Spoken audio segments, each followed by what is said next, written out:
सकाळच्या घाई गडबडीत 5 मिनिटात डब्यासाठी तयार होणारी भाजी कोणती असेल तर ती आहे गवारची भाजी. या पद्धतीने गावठी गवारची भाजी बनवून बघा, तुम्हाला नक्की आवडेल. ताजी कोवळी गावठी गवारचं पुढचं आणि मागचं देठ हाताने तोडून घ्या. गवारच्या दोघं साईडच्या शिरा काढून स्वच्छ धुवून घ्या.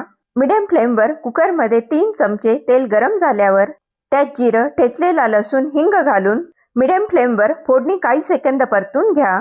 त्यात निवडून स्वच्छ धुतलेली गवार ऍड करा. फोडणीसोबत मिडियम फ्लेमवर 2 मिनिटापर्यंत गवार परतून घ्या. गवार व्यवस्थित परतल्यानंतर त्यात हळद, लाल तिखट, शेंगदाणा कूट, चवीनुसार मीठ घालून गवारमध्ये सर्व मसाले व्यवस्थित एकजीव करून घ्या. अर्धा वाटी पाणी घालून परत गवार खालीवर करून घ्या. कुकरचं झाकण बंद करून मिडियम फ्लेमवर 2 शिट्या घ्यायच्या. थंड झाल्यावर कुकर उघडा. वरून बारीक चिरलेली कोथिंबीर घाला. बनवून बघा, डब्यासाठी झटपट तयार होणारी गावठी गवारची भाजी.